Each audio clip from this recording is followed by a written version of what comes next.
அத்தியாயம் 27. விஷ்ணு சஹஸ்ரநாமம், ஸ்ரீமத் பாகவதம் ஆகியவற்றை கொடுத்து அனுகூலம் செய்தல். தீக்ஷித்தின் விட்டல் காட்சி, கீதா ரகசியம், கபருடே குடும்பம். பாபா தமது ஸ்பரிசத்தால் புனிதப்படுத்தி மத சம்பந்தமான நூல்களை பாராயணத்துக்காகவும் இதர விஷயங்களுக்காகவும் பக்தர்களுக்கு அளித்து எங்கனம் அனுகூலம் செய்தார் என்பதை இவ்வத்தியாயம் கூறுகிறது. முன்னுரை. ஒரு மனிதன் கடலில் மூழ்கும்போது எல்லா தீர்த்தங்களிலும் புனித ஆறுகளிலும் நீராடிய புண்ணியம் அவனை வந்தெய்துகிறது. அதே மாதிரியாக ஒரு மனிதன் சத்குருவின் பாதங்களில் அடைக்கலம் புகும்போது மூவரையும் பிரம்மா, விஷ்ணு, மகாதேவர் பரபிரம்மத்தையும் வணங்கும் பேறு அவனுக்கு உண்டாகிறது. கற்பகத் தருவும் ஞான சாகரமும் நமக்கு ஆன்ம உணர்வை அளிப்பவருமான சாய்க்கு ஜெயம் உண்டாகட்டும். ஓ சாயி, தங்களது கதைகள் பால் எங்களுக்கு ஆர்வம் உண்டாக செய்யுங்கள். சாதகப் பறவை மேகங்களினுள் உறையும் நீரை பருகி இன்பமடையும். இதை கற்போரும் கேட்போரும் அதே மனநிறைவு பாங்கில் இவைகளை ஆர்வத்துடன் பருகட்டும். தங்களது கதைகளை கேட்டு கொண்டிருக்கும் போது அவர்களும் அவர்களது குடும்பமும் சாத்வீக உணர்வுகள் அனைத்தையும் பெறட்டும்.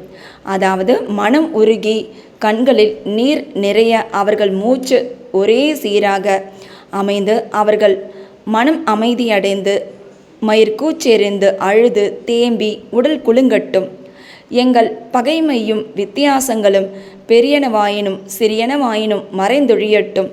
இவைகள் எல்லாம் நடந்தால் குருவின் கிருபை அவன் மீது மலர்ந்திருக்கிறது என்பது பொருள். இத்தகைய உணர்வுகள் உன்பால் எழும்போது குரு மிக மிக மகிழ்கிறார். ஆத்ம உணர்வு என்னும் லட்சியத்தில் உனக்கு நிச்சயமாக வழிகாட்டுவார். பாபாவிடம் முழுமையான இதயபூர்வமான சரணாகதி எய்துதலே மாயையின் பிடிகளிலிருந்து விடுபடுவதற்கு மிகச்சிறந்த வழியாகும். மாயைக்கு அப்பால் வேதங்களால் உன்னை எடுத்து செல்ல முடியாது. சத்குரு ஒருவரே அங்கனம் செய்ய முடியும். பரம்பொருளை எல்லா ஜீவராசிகளிடமும் காண முடியும். புனிதமாக்கப்பட்ட நூலை அளித்தல். பாபா உபதேசம் அளிக்கும் பல முறைகளை முந்தைய அத்தியாயங்களில் நாம் முன்னரே கண்டிருக்கிறோம். அவற்றில் ஒரு முறையை இங்கு காண்போம். தாங்கள் சிறப்பாக பாராயணம் செய்ய விரும்பிய சில மத சம்பந்தமான நூல்களை பாபாவிடம் எடுத்து சென்று அவரது திருக்கரங்கள் பட்டு புனிதம் ஆக்கப்பட்ட பின் அவைகளை திரும்ப பெற்றுக்கொள்வது சிலரின் வழக்கமாக இருந்து வந்தது. அத்தகைய நூல்களை அவர்கள் தினந்தோறும் படிக்கும்போது பாபா அவர்களுடன் இருப்பதாக உணர்ந்தனர். ஒருமுறை காக்கா மகாஜனி ஏக்நாத் பாகவதம் புத்தகம் ஒன்றுடன் ஷிரடிக்கு வந்தார். ஷாமா இந்நூலை படிப்பதற்காக மசூதிக்கு எடுத்துச் சென்றார். பாபா அதை அவரிடம் இருந்து வாங்கி இங்கும் அங்குமாக பக்கங்களை புரட்டிவிட்டு ஷாமாவிடம் திரும்ப அளித்து, இதை நீ வைத்துக்கொள் என்றார். ஷாமா, அது காக்காவுடையது, அவருக்கு அதை திரும்ப கொடுத்துவிட வேண்டும். பாபா, இல்லை இல்லை, நான் அதை உனக்கு அளித்ததால் நன்மைக்காக உன்னிடமே வைத்துக்கொள், உனக்கு அது பயன்படும். இவ்விதமாக பல நூல்கள் ஷாமாவிடம் ஒப்படைக்கப்பட்டன. காக்கா இன்னும் சில நாட்களில் மற்றொரு பாகவதத்துடன் வந்து அதை பாபாவின் கரங்களில் அளித்தார். பாபா அவருக்கு அதை பிரசாதமாக திரும்ப அளித்து அதை நன்றாக பாதுகாக்கும்படியும் அது அவரை நல்ல நிலையில் வைத்திருக்கும் என்றும் கூறினார். காக்காவும் அதை வணக்கத்துடன் பெற்றுக்கொண்டார். ஷாமாவும் விஷ்ணு சஹஸ்ரநாமமும். ஷாமா பாபாவின் மிக நெருங்கிய பக்தர். விஷ்ணு சஹஸ்ரநாமத்தின் ஒரு பிரதியை பிரசாதமாக அவருக்கு அளிப்பதன் மூலம் பாபா அவருக்கு அருள் செய்ய விரும்பினார். ஒருமுறை ஒரு ராம்தாசி பக்தர் ஷிரடிக்கு வந்து அங்கு சில காலம் இருந்தார். அவர் தினந்தோறும் பின்பற்றிய ஒழுங்குமுறை கீழ்வருமாறு. அதிகாலையில் அவர் எழுந்திருந்து முகம் கழுவி குளித்துவிட்டு காவி உடை உடுத்திக்கொண்டு திருநீற்றை உடலில் தரித்து கொண்டு விஷ்ணு சஹஸ்ரநாமம், அத்தியாத்ம ராமாயணம் ஆகிய புனித நூல்களை நம்பிக்கையுடன் படிப்பார். அவர் இவற்றை அடிக்கடி பலமுறை படித்தார். சில நாட்களுக்கு பின்னர் பாபா விஷ்ணு சஹஸ்ரநாமத்தை ஷாமாவுக்கும் ஆரம்பித்து வைத்து அவருக்கு அருள் செய்ய நினைத்தார். எனவே ராம்தாசியை தன்னருகில் அழைத்து, நான் தாங்க முடியாத வயிற்று வலியால் அல்லலுறுகிறேன். சூரத்தாவாரை, செனபாட்ஸ், மிதமான பேதி மருந்து உட்கொண்டாலன்றி வலி நிற்காது. எனவே கடை வீதிக்கு போய் இம்மருந்தை வாங்கி வா என்றார். பின்னர் தமது யதாஸ்தானத்திலிருந்து இறங்கி ராம்தாசி படித்து கொண்டிருந்த இடத்துக்கு வந்து விஷ்ணு சஹஸ்ரநாமத்தை எடுத்து தமது இடத்துக்கு வந்து ஷாமாவிடம், ஓ ஷாமா, இப்புத்தகம் மிகவும் பயனுள்ளது, பலனுள்ளது. எனவே இதை உனக்கு பரிசளிக்கிறேன். ஒரு முறை நான் தீவிரமாக கஷ்டப்பட்டேன். எனது இதயம் துடிக்க தொடங்கி என் உயிர் மிகவும் ஆபத்தான நிலையில் இருந்தது. அத்தகைய தருணத்தில் நான் இந்நூலை எனது மார்போடு வைத்து அணைத்து கொண்டேன். அப்போது அது எத்தகைய ஆறுதலை அளித்தது! அல்லாவே என்னை காப்பாற்ற கீழிறங்கி வந்தார் என்று நினைத்தேன். எனவே இதை உனக்கு கொடுக்கிறேன். மெதுவாக படி. தினந்தோறும் குறைந்தபட்சம் ஒரு நாமத்தையாவது படி. அது உனக்கு நன்மை செய்யும். ஷாமா, அது எனக்கு வேண்டாம். அதன் சொந்தக்காரனான ராம்தாசி ஒரு பைத்தியம், பிடிவாதக்காரன், கோபக்காரன். நிச்சயம் என்னுடன் சண்டைக்கு வருவான். மேலும் நான் ஒரு பட்டிக்காட்டான். ஆதலால் எனக்கு இந்நூலிலுள்ள சமஸ்கிருத எழுத்துக்கள் படிக்க தெரியாது.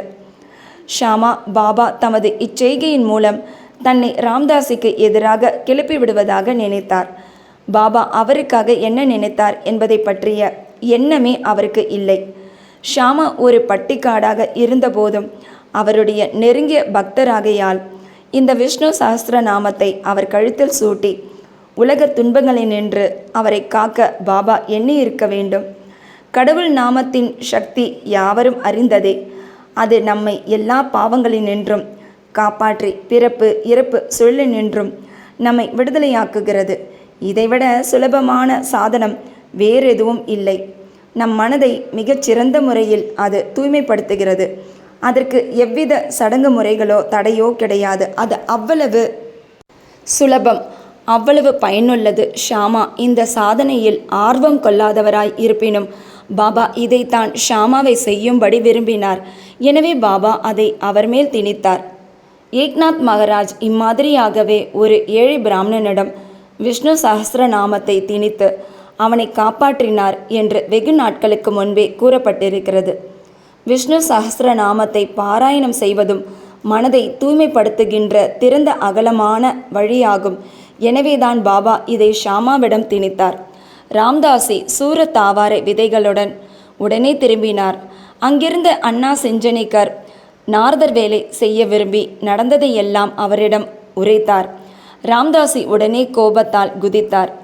தனது முழு வெறியுடன் ஷாமாவிடம் இறங்கி வந்தார். தனக்கு வயிற்று வலி என்ற பேரில் மருந்து வாங்கி வர அவரை அனுப்பும்படி பாபாவை தூண்டிவிட்டது ஷாமாதான் என்றும், இவ்வாறாக அவரது புத்தகத்தை எடுத்துக்கொண்டார் என்றும் கூறினார். ஷாமாவை அவர் திட்டவும் செய்து அவர் புத்தகத்தை திருப்பி தரவில்லையானால் அவர் முன் தன் மண்டையை உடைத்து கொள்ளப் போவதாக கூறினார். ஷாமா அமைதியாக அவருடன் எதிர்த்து பார்த்தார். அது பலனளிக்கவில்லை. பின் பாபா அன்புடன் அவரை நோக்கி, ஓ ராமதாசி, என்ன விஷயம்? ஏன் இவ்வளவு கலங்கி போயிருக்கிறாய்? ஷாமா நம்ம பையன் இல்லையா? வீணாக அவனை ஏன் திட்டுகிறாய்? இவ்வளவு சண்டை போடும் ஆளாக நீ எப்படி இருக்கிறாய்? மிருதுவான இனிமையான மொழிகளை பேச உன்னால் முடியாதா? நீ தினந்தோறும் இந்த புனித நூல்களை படிக்கிறாய். எனினும் உன் மனது தூய்மையற்றதாயும் உனது உணர்வுகள் கட்டுப்பாடில்லாமலும் இருக்கின்றன. நீ என்ன ராம்தாசி போ. இவைகள் எல்லாவற்றிலும் நீ பற்றற்று கவனமின்றி இருக்க வேண்டும். இந்த புத்தகத்தை நீ இவ்வளவு அதிகமாக விரும்புவது வியப்பாயில்லை. உண்மையான ராமதாசிக்கு மமதா, பற்று இருக்கக்கூடாது. ஆனால் சமதா, எல்லோரையும் ஒன்று என பாவிக்கும் பண்பு இருக்க வேண்டும். ஷாமா, பையனுடன் ஒரு புத்தகத்துக்காக நீ இவ்வளவு சண்டை செய்து கொண்டிருக்கின்றாய். போ, உன் இடத்தில் அமர்ந்து கொள். பணம் கொடுத்தால் ஏராளமாக புத்தகங்கள் கிடைக்கும். ஆனால் மனிதர்கள் கிடைக்க மாட்டார்கள். நன்றாக நினைத்து பார்த்து தயவுள்ளவனாய் இரு. உன் புத்தகம் என்ன மதிப்பு பெறும்? ஷாமாவுக்கு அதை பற்றி கவலை இல்லை. நான் தான் அதை எடுத்து அவனிடம் கொடுத்தேன். உனக்கு அது மனப்பாடமாக தெரியும். ஷாமா அதை படித்து பலன் அடைய வேண்டும் என்று நான் எண்ணினேன். எனவேதான் அதை அவனிடம் கொடுத்தேன் என்றார். பாபாவின் மொழிகள் எவ்வளவு இனிமையாக இருக்கின்றன! அவைகளின் பலன் ஆச்சரியமானது. ராம்தாசி அமைதியானார். ஷாமாவிடம் அதற்கு பதிலாக பஞ்சரத்னி கீதை ஒன்று எடுத்துக்கொள்வதாக கூறினார். ஷாமா அதிக சந்தோஷமடைந்து, ஒன்று ஏன், பதிலாக உனக்கு 10 பிரதிகள் தருகிறேன் என்று கூறினார். முடிவாக இவ்விஷயம் சமாதானத்துக்கு வந்தது. எந்த கடவுளை அறிய வேண்டுமென்று அவர் கவலைப்பட்டது கிடையாதோ அவரை பற்றிய விஷயங்கள் அடங்கியுள்ள பஞ்சரத்னி கீதையை ராம்தாசி கேட்டது ஏன்? தினந்தோறும் மசூதியில் பாபாவின் முன் மத புத்தகங்களை படித்த ராம்தாசி ஷாமாவிடம் அவர் முன்னிலையிலேயே சண்டை செய்வானேன் என்ற கேள்விகளை எல்லாம் கருதுங்கால் பழியை யாரிடம் ஒதுக்குவது என்பதையும் யாரை திட்டுவது என்பதையும் நாம் அறியோம். இந்நிகழ்ச்சி நடந்திராவிட்டால் ஈஸ்வர நாமத்தின் மகிமை, விஷ்ணு சஹஸ்ரநாம பாராயணம் ஆகிய விஷயங்கள் எல்லாம் ஷாமாவின் அறிவிற்கு எட்டியிருக்காது என்பதை மட்டும் நாம் அறிவோம். எனவே பாபாவின் கற்பிக்கும் முறையும் ஆரம்பித்து வைக்கும் முறையும் விசேஷமானது என்று நாம் காண்கிறோம். இவ்விஷயத்தில் ஷாமா அந்நூலை படிப்படியாக கற்கவே செய்தார். பூனே இன்ஜினியரிங் கல்லூரி பேராசிரியரும் ஸ்ரீமான் பூட்டியின் மருமகனுமான பேராசிரியர் ஜிஜி நார்கே MA MSc என்பவருக்கு அதை விவரித்து சொல்லும் அளவுக்கு அதில் வல்லமை பெற்றார். விட்டல் காட்சி ஒரு நாள் காக்கா சாஹிப் தீக்ஷித் ஷிரடியில் உள்ள தனது வாதாவில் காலை குளியலுக்கு பின் தியானம் செய்து கொண்டிருக்கும் போது விட்டலின் தெய்வீக காட்சி ஒன்று கிடைத்தது. அதன் பின்பு பாபாவை அவர் காண சென்றபோது, விட்டல் பாட்டீர் வந்தாரா? நீர் அவரை காணவில்லையா? அவர் மிகவும் நழுவல் பேர் வழி இருக்க அவரை பிடித்து கொள்ளும், இல்லாவிடில் உமக்கு டேக்கா கொடுத்துவிட்டு ஓடிப்போய் விடுவார் என்று கூறினார் பாபா. பின்னர் மத்தியான வேளையில் பண்டரிபுரத்து விட்டலின் 20 முதல் 25 படங்களுடன் ஒரு வியாபாரி வந்தான். தான் தியானத்தில் கண்ட விட்டலின் உருவத்துடன் இது அப்படியே அச்சாக பொருந்தியிருப்பது கண்டு தீக்ஷித் அதிசயமடைந்தார். பாபாவின் மொழிகளை நினைவு கூர்ந்து மிகுந்த விருப்பத்துடன் ஒரு படத்தை வாங்கி அதை பூஜை அறையில் வழிபாட்டுக்காக வைத்தார். கீதா ரகசியம் பிரம்ம விந்தையை கற்பவர்களை பாபா எப்போதும் நேசித்தார், அவர்களை ஊக்குவித்தார். உதாரணத்துக்கு ஒருமுறை பாபு சாஹேப் ஜோக் ஒரு பார்சலை பெற்றார். லோகமானிய திலகர் எழுதிய கீதா ரகசியத்தின் ஒரு பிரதி அதனுள் இருந்தது. தனது அக்குலில் அதை வைத்தவாறு மசூதிக்கு வந்து அவர் பாபாவின் முன் விழுந்து பணிந்தபோது பார்சல் பாபாவின் பாதத்தில் சென்று விழுந்தது. பாபா அது என்ன என்று விசாரித்தார். அவ்விடத்திலேயே பார்சல் உடைக்கப்பட்டு அப்புத்தகம் பாபாவின் கரத்தில் வைக்கப்பட்டது.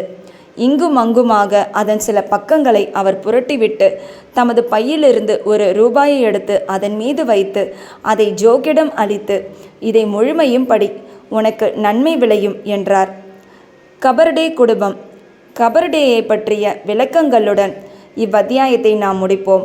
ஒருமுறை தாத்தா சாஹிப் கபர்டே தன் குடும்பத்துடன் ஷிரடிக்கு வந்து சில மாதங்கள் தங்கியிருந்தார். அவர் தங்கியிருந்ததன் நாட்குறிப்பு சாய்லீலா சஞ்சிகையில் தொகுப்பு 7 ஆங்கிலத்தில் பதிப்பிக்கப்பட்டு தற்போது தமிழில் கபர்டே டைரியாக மொழிபெயர்க்கப்பட்டு சமஸ்தானத்தால் வெளியிடப்பட்டுள்ளது. தாத்தா சாஹிப் சாதாரண மனிதரல்ல. அவர் அமராவதியின் மிகப்பெரிய பணக்காரர், மிகவும் புகழ்பெற்ற அட்வொகேட்டும் டெல்லி கவுன்சிலின் அங்கத்தினர்களுள் ஒருவரும் ஆவார். மிகுந்த புத்தி சாதுரியமுடையவரும் மிக சிறப்பான பேச்சாளரும் ஆவார்.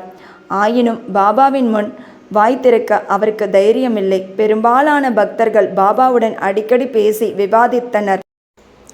ஆனால் கபர்டே, நூல்கர், பூட்டி ஆகிய மூவர் மட்டும் எப்போதும் மௌனமாக இருந்தனர். அவர்கள் சாந்தம், எளிமை, பொறுமை, நற்பண்பு வாய்க்க பெற்றவர்கள்.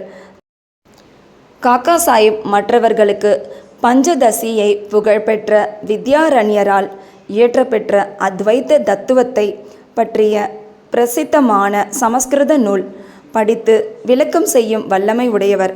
அவர் மசூதிக்கு பாபாவின் முன் வந்த பிறகு ஒரு வார்த்தை கூட பேச மாட்டார்.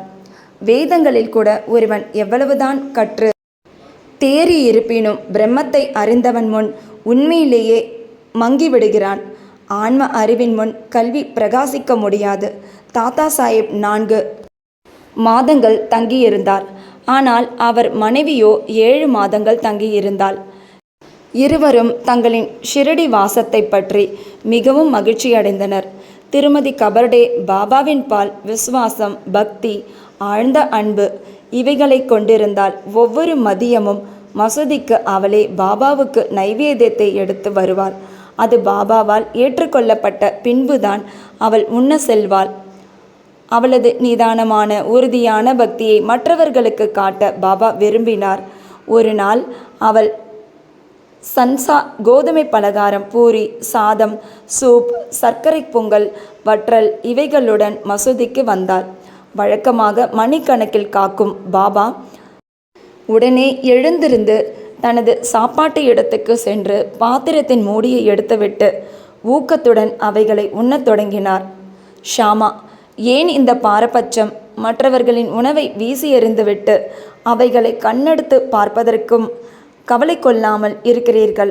ஆனால் இதையோ தாங்களே ஊக்கத்துடன் வாங்குகிறீர்கள். அதற்கு நியாயம் செய்யுங்கள். இப்பெண்மணியின் பலகாரங்கள் மட்டும் ஏன் அவ்வளவு இனிமையாக இருக்கின்றன? இது எங்களுக்கு எல்லாம் ஒரு பிரச்சனையாக இருக்கிறது. பாபா, உண்மையிலேயே இவ்வுணவு அசாதாரணமானதுதான். முந்தைய பிறவியில் இவள் ஒரு வியாபாரியின் கொழுத்த பசுவாக அதிக பால் கொடுத்து வந்தாள். பின்னர் அவள் மறைந்து ஒரு தோட்டக்காரன் குடும்பத்திலும் பின்னர் சத்திரிய குடும்பம் ஒன்றிலும் பிறந்து ஒரு வணிகனை திருமணம் செய்து கொண்டாள். பின்னர் ஒரு பிராமண குடும்பத்தில் பிறந்தாள். மிக நீண்ட காலத்துக்கு பின் நான் அவளை காண்கிறேன். அவளது பாத்திரத்திலிருந்து சில அன்பு கவளங்களை நான் உண்பேன். இவ்வாறு கூறிக்கொண்டே அவளது பலகாரத்துக்குரிய முழு தீர்ப்பையும் வழங்கி தமது வாய், கை முதலியவற்றை கழுவிக்கொண்டு மன நிறைவின் அறிகுறியாக ஏப்பம் விட்டு தமது இருக்கையில் அமர்ந்தார். பின்னர் அவள் வணங்கி அவர் கால்களை பிடித்துவிடத் தொடங்கினாள். பாபா அவளுடன் பேசத் தொடங்கி தம் கால்களை பிடித்துவிட்டு கொண்டிருந்த அவளது கையை ஆதரவாக பிடித்துவிடத் தொடங்கினார். இந்த பரஸ்பர சேவையை கண்டுவிட்டு ஷாமா வேடிக்கை செய்ய ஆரம்பித்தார். இது நன்றாக இருக்கிறது. கடவுளும் பக்தையும் ஒருவருக்கொருவர் சேவை செய்து கொள்வதை காண்பது அற்புத காட்சியாகும் என்றார். அவளது விசுவாசமான சேவையை கண்டு பாபா அவளை மெதுவான மிருதுவான அற்புதமான குரலில் ராஜா ராமா, ராஜா ராமா என்று அப்போதிலிருந்து எப்போதும் ஸ்மரிக்கும்படியாக கூறி, இதை நீ செய்து வந்தால் உனது வாழ்க்கையின் நோக்கத்தை எய்துவாய். உனது மனம் சாந்தி பெற்று பெருமளவு நீ பயனடைவாய் என்றார். ஆன்மீக விஷயங்களை பற்றிய பழக்கமில்லாதவர்களுக்கு இது ஒரு சாதாரண விஷயமாகத்தான் தோன்றும். உண்மையில் அது அவ்வாறில்லை. சக்தி பாத் என்றழைக்கப்படும் குருவின் சக்தியை சீடனுக்கு மாற்றிவிடுவதாகும். பாபாவின் மொழிகள் எவ்வளவு வல்லமை வாய்ந்தவைகளாகவும் பலனுள்ளவைகளாகவும் இருக்கின்றன. ஒரே வினாடியில் அவைகள் அவளது உள்ளத்தை துளைத்து அங்கே இடம் பிடித்து கொண்டன. குருவுக்கும் சீடனுக்கும் இருக்க வேண்டிய உறவு தன்மையை பற்றி இந்நிகழ்ச்சி நமக்கு விளக்குகிறது. இருவரும் ஒருவருக்கொருவர் அன்பு கூர்ந்து சேவை செய்ய வேண்டும். அவர்களிடையே எவ்வித பாகுபாடும் வித்தியாசமும் இல்லை. இருவரும் ஒருவர் இல்லாமல் மற்றவர் வாழ முடியாது. சீடன் குருவின் பாதங்களில் தனது தலையை வைப்பது புற தோற்றமே. உண்மையில் அந்தரங்கமாக அவர்கள் ஒன்றேயாம். அவர்களிடையே எவ்வித பாகுபாட்டையும் காண்பவன் இன்னும் பக்குவமடையாதவன், ஒழுங்கற்றவன். ஸ்ரீ சாயை பணிக. அனைவருக்கும் சாந்தி நிலவட்டும். அத்தியாயம் 28. ஷிரடிக்கு இழுக்கப்பட்ட சிட்டுக்குருவிகள். 1. லக்ஷ்மி சந்த். 2. புர்ஹான்பூர் மாது. 3. மேகா. முன்னுரை. சாய் முடிவானவரோ வரையறைக்கு உட்பட்டவரோ அல்ல. எறும்பு, பூச்சிகள் முதற்கொண்டு பிரம்மா வரையுள்ள எல்லா ஜீவராசிகளிலும் அவர் உறைந்திருக்கிறார். அவர் சர்வ வியாபி, வேத ஞானத்தில் நன்றாக பயிற்சியுடையவர். அங்கனமே ஆத்ம உணர்விலும் இவை இரண்டிலுமே அவர் வல்லவராகையால் சத்குருவாய் இருப்பதற்கு அவர் மிக பொருத்தமானவர். சீடர்களை தட்டி எழுப்பி அவர்களை ஆத்ம உணர்வில் ஸ்தாபிக்க இயலாத யாரும் எவ்வளவு கற்றறிந்தவராக இருப்பினும் சத்குரு என்றழைக்கப்படுவதற்கு தகுதியுடையவராகார். பொதுவாக இவ்வுடலை அன்னை ஈன்றெடுக்கிறாள். தவறாமல் வாழ்வை சாவும் பின் தொடர்கிறது. ஆனால் சத்குருவோ வாழ்வு சாவு இரண்டையுமே சத்குரு அழித்து விடுகிறார். எனவே மற்றெவரை காட்டிலும் அதிக கருணையும் அன்பும் உடையவராவார். சாய்பாபா அடிக்கடி கூறுவதாவது, எனது ஆள் பக்தன் எவ்வளவு தூரத்தில் இருந்தாலும், என்னிடம் இருந்து 3000 மைல்களுக்கு அப்பால் இருந்தாலும் காலில் நூல் கட்டியுள்ள சிட்டுக்குருவியைப் போன்று ஷிரடிக்கு இழுக்கப்படுவான். இந்த அத்தியாயம் அம்மாதிரி 3 சிட்டுக்குருவிகள் இழுக்கப்பட்ட கதையை கூறுகின்றது. 1. லாலா லக்ஷ்மி சந்த். பம்பாயில் ஸ்ரீ வெங்கடேஸ்வர் அச்சகத்தில் இம்மனிதர் பணியாற்றி வந்தார். பின்னர் ரயில்வே டிபார்ட்மெண்ட்டிலும் அதன்பின் ராலி பிரதர்ஸ் அண்ட் கம்பெனியிலும் இவர் குமாஸ்தாவாக பணியாற்றியிருந்தார். 1910 அவர் பாபாவின் தொடர்பு பெற்றார். கிறிஸ்துமஸ்துக்கு 1-2 மாதங்களுக்கு முன்பாக தாடியுடன் கூடிய கிழவனார் ஒருவர் தம் பக்தர்கள் புடைசூழ நின்று கொண்டிருப்பதை தான் சாந்தா குரூஸில் இருக்கும்போது கனவில் கண்டார். சில நாட்களுக்கு பின் தாஸ்கனுவின் கீர்த்தனையை கேட்பதற்காக தமது நண்பரான தத்தாத்ரேய மஞ்சுநாத் பிஜூர் என்பவரின் வீட்டுக்கு சென்றார். கீர்த்தனை செய்யும்போது மக்கள் முன் பாபாவின் படத்தை வைப்பது தாஸ்கனுவின் வழக்கமாகும். தான் கனவில் கண்ட கிழவனாரின் உருவ அமைப்புகள் எல்லாம் இப்படத்துடன் அப்படியே அச்சாக பொருந்தியிருப்பது கண்டு லக்ஷ்மி சந்த் அதிசயப்பட்டார்.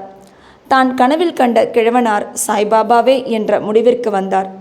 இச்சித்திரத்தின் தரிசனம், தாஸ்கனுவின் பாடல், அவர் உரை நிகழ்த்திய துக்காராமின் வாழ்க்கை, இவை அனைத்தும் அவர் மனதில் ஓர் ஆழ்ந்த உணர்வை ஏற்படுத்தியது. அவர் ஷிரடி போக தீர்மானித்தார். சத்குரு தேடும் படலத்திலும் ஆன்மீக முயற்சியிலும் கடவுள் எப்போதும் உதவி செய்கிறார் என்பது பக்தர்களின் அனுபவமாகும். அதே நாள் இரவு 8 மணி அளவில் சங்கர் ராவ் என்ற அவரது நண்பர் வீட்டுக் கதவை தட்டி ஷிரடிக்கு தன்னுடன் அவர் வருவாரா என்று கேட்டார். அவரது மகிழ்ச்சி கரை காணவில்லை. உடனே அவர் ஷிரடி செல்ல தீர்மானித்தார். தனது மாமாவிடமிருந்து ரூபாய் 15 கடன் வாங்கி கொண்டு உரிய ஏற்பாடுகளை எல்லாம் செய்தான பிறகு அவர் ஷிரடிக்கு புறப்பட்டார். ரயிலில் அவரும் அவரது நண்பரும் சில பஜனை பாடல்களை பாடினர். ஷிரடிக்கு அருகில் உள்ள தங்கள் ஊருக்கு திரும்பிக் கொண்டிருந்த உடன் வந்த 4 முகமதிய பிரயாணிகளிடம் அவர்கள் இருவரும் சாய்பாபாவை குறித்து விசாரித்தனர். பல ஆண்டுகளாக ஷிரடியில் வசித்து வரும் சாய்பாபா ஒரு பெரும் ஞானி என்று அவர்கள் எல்லோரும் கூறினர். அவர்கள் கோபர்காவனை அடைந்தபோது பாபாவுக்கு சமர்ப்பிப்பதற்காக சில பழங்களை லக்ஷ்மி சந்த் வாங்க விரும்பியிருந்தார். ஆனால் அங்குள்ள இயற்கை காட்சிகள், வேடிக்கை வினோதங்கள் இவற்றில் அவ்வளவு தூரம் கவரப்பட்டவராய் அதிலேயே ஆழ்ந்து மூழ்கி மேற்படி பழங்களை வாங்குவதை மறந்தே போய்விட்டார். ஷிரடியை அவர்கள் நெருங்கி கொண்டிருந்தபோது மீண்டும் பழங்களை பற்றி அவருக்கு நினைவு வந்தது. அதே சமயத்தில் தலையில் பழங்கூடையுடன் இருந்த கிழவி ஒருத்தி வண்டியை தொடர்ந்து ஓடி வந்து கொண்டிருப்பதை கண்டார். வண்டி நிறுத்தப்பட்டது. மகிழ்வுடன் சில பழங்களை பொறுக்கி அவர் வாங்கினார். அப்போது மீதமுள்ளவற்றையும் எடுத்துக்கொண்டு போய் என் சார்பில் பாபாவுக்கு சமர்ப்பியுங்கள் என்றாள் அக்கிழவி. பழங்களை அவர் வாங்க எண்ணியிருந்தது. அவர் அதை மறந்து போனது. அக்கிழவியின் குறுக்கீடு, பாபாவின் பால் அவளது பக்தி ஆகிய இந்த உண்மைகள் அனைத்தும் அந்த 2 நண்பர்களுக்கும் வியப்பை ஊட்டியது. இந்த கிழவி தான் கனவில் கண்ட கிழவனாருக்கு ஏதேனும் உறவு போலும் என்று லக்ஷ்மி சந்த் நினைத்தார். பின்னர் மீண்டும் அவர்கள் சவாரி செய்து ஷிரடிக்கு அருகில் வந்தனர். மசூதியில் கொடி பறந்து கொண்டிருப்பதைக் கண்டு அதற்கு அவர்கள் வணக்கம் செலுத்தினர். கையில் பூஜை சாமான்களுடன் மசூதிக்கு சென்று உரிய முறையில் பாபாவை வழிபட்டனர். லக்ஷ்மி சந்த் பாபாவை கண்டதும் மிகவும் உருகி அதிக மகிழ்ச்சியடைந்தார். நறுமணம் கமழும் தாமரை மலரால் தேனீ ஒன்று கவரப்படுவது போல் பாபாவின் திருவடிகளில் அவர் கவரப்பட்டார். பின்னர் பாபா கூறினார், வஞ்சகமான ஆசாமி, வழியில் பஜனை செய்கிறான், மற்றவர்களை விசாரிக்கிறான். ஏன் மற்றவர்களை கேட்க வேண்டும்? நமது கண்களாலேயே எல்லாவற்றையும் நாம் காண வேண்டும். மற்றவர்களை கேட்க வேண்டிய அவசியம் என்ன? உனது கனவு மெய்யா பொய்யா என்று நீயே எண்ணிப்பார். மார்வாடியிடமிருந்து கடன் வாங்கி கொண்டு தரிசனத்துக்காக வரவேண்டியதன் தேவை என்ன? உள்ளத்தின் ஆசை இப்போது நிறைவடைந்ததா? இம்மொழிகளை கேட்டு பாபாவின் சர்வ வியாபித்துவத்தை கண்டு லக்ஷ்மி சந்த் அதிர்ச்சியடைந்தார். தனது வீட்டிலிருந்து தான் ஷிரடிக்கு வரும் வழியில் நிகழ்ந்தது எல்லாவற்றையும் பாபா அறிந்தது எங்கனம் என்று திகைத்து நின்றார். தமது தரிசனத்தை பெறுவதற்காகவே எந்த ஒரு விழா நாட்களை கொண்டாடுவதற்காகவோ தீர்த்த யாத்திரை செய்வதன் பொருட்டோ மக்கள் கடனாளியாவது பாபாவுக்கு பிடிக்கவே பிடிக்காது என்பதே இவ்விடத்தில் முக்கியமாக கவனிக்க வேண்டிய விஷயமாகும். சன்சா கோதுமை பணியாரம். மத்தியான வேளையில் லக்ஷ்மி சந்த் உணவுக்காக அமர்ந்திருந்தபோது ஒரு பக்தரிடமிருந்து பிரசாதமாக கொஞ்சம் சன்சாவை அவர் பெற்றார். மறுநாளும் அதை அவர் எதிர்பார்த்தார். ஆனால் ஒன்றும் பெறவில்லை. எனவே அதை பெற அவர் கவலையுற்றார். 3ஆம் நாள் பாபாவிடம் ஆரத்தி நேரத்தின் போது என்ன நைவேத்தியம்தான் கொண்டு வர வேண்டும் என ஜோ கேட்டார். சன்சாவை கொண்டு வரும்படி பாபா கூறினார். பின் பக்தர்கள் 2 பானை நிறைய சன்சாவை கொண்டு வந்தனர். லக்ஷ்மி சந்த் மிகவும் பசியாய் இருந்தார். அவர் முதுகில் கொஞ்சம் வலி இருந்தது. பாபா அப்போது, நீ பசியாய் இருப்பது நன்று, அதற்காக கொஞ்சம் சன்சாவை உட்கொள், முதுகு வலிக்கு ஏதாவது மருந்து போட்டுக்கொள் என்று அவரிடம் கூறினார். பாபா மீண்டும் தம் மனதை படித்து அங்கு என்ன நடந்து கொண்டிருந்தது என்பதை உணர்த்தியது குறித்து அவர் மீண்டும் ஆச்சரியத்தால் தாக்கப்பட்டார். எத்தகைய சர்வ வியாபியாக பாபா இருக்கிறார்! திருஷ்டி. இத்தருணத்தில் லக்ஷ்மி சந்த் ஒருமுறை ஓர் இரவு சாவடி ஊர்வலத்தை கண்ணுற்றார். பாபா அப்போது இருமலால் மிகுந்த அல்லல் பட்டு கொண்டிருந்தார். பாபாவின் இத்தொல்லை சிலரின் திருஷ்டி பட்டதால் இருக்க வேண்டும் என்று நினைத்தார். மறுநாள் காலை அவர் மசூதிக்கு சென்றபோது பாபா ஷாமாவிடம், நேற்றிரவு நான் இருமலால் அவதியுற்றேன். அது திருஷ்டியினாலோ சிலரின் திருஷ்டி என் மீது வேலை செய்கிறது, எனவேதான் நான் கஷ்டப்பட்டு கொண்டிருக்கிறேன் என்றார். இவ்விஷயத்தில் லக்ஷ்மி சந்தின் உள்ளத்தில் இருந்ததை பாபா பேசினார். பாபாவின் சர்வ வியாபித்துவத்துக்கான இந்த நிரூபணங்களை எல்லாம் கண்டுவிட்டு பாபாவை சாஷ்டாங்கமாக நமஸ்கரித்து, நான் தங்கள் தரிசனத்தால் பெருமகிழ்ச்சி அடைகிறேன். எப்போதும் என்பால் அன்பு கொண்டு தயவுள்ளவராக இருந்து என்னை காத்து ரட்சியுங்கள். தங்கள் பாதாம் புயத்தை தவிர பிறிதொரு கடவுள் எனக்கில்லை. தங்கள் பஜனையின் பாலும் பாத கமலங்களின் பாலும் என் மனம் எப்போதும் லயித்து இருக்கட்டும். இவ்வுலகின் துன்பங்களிலிருந்து தங்களின் அருள் எங்களை பாதுகாக்கட்டும். நான் எப்போதும் தங்கள் நாமத்தையே உச்சரிக்க வேண்டும், மகிழ்வுடன் இருக்க வேண்டும் என்று வேண்டினார். பாபாவின் உதியையும் ஆசிர்வாதத்தையும் பெற்றுக்கொண்டு மிகவும் அகமகிழ்ந்து திருப்தியுற்று வழியெல்லாம் பாபாவின் புகழை பாடிய வண்ணம் தன் நண்பனுடன் வீடு திரும்பினார். அது முதற்கொண்டு பாபாவின் தீவிர பக்தராக அவர் இருந்தார். ஷிரடிக்கு செல்லும் எந்த நண்பனிடமும் பூமாலைகள், தட்சிணை, கற்பூரம் இவைகளை அவர் கொடுத்தனுப்புவார். புர்ஹான்பூர் அம்மையார். இப்போது நாம் மற்றொரு குருவியிடம் திரும்புவோம். பக்தனுக்கு பாபா அழைக்கும் பெயர். புர்ஹான்பூரில் உள்ள ஒரு மாது சாய்பாபா தன் வீட்டுக்கு வந்து அவர் தம் உணவுக்காக கிச்சடி, உப்பு, பருப்பு கலந்த சாதம், பிச்சை கேட்டு கொண்டிருப்பதாக கனவு கண்டாள்.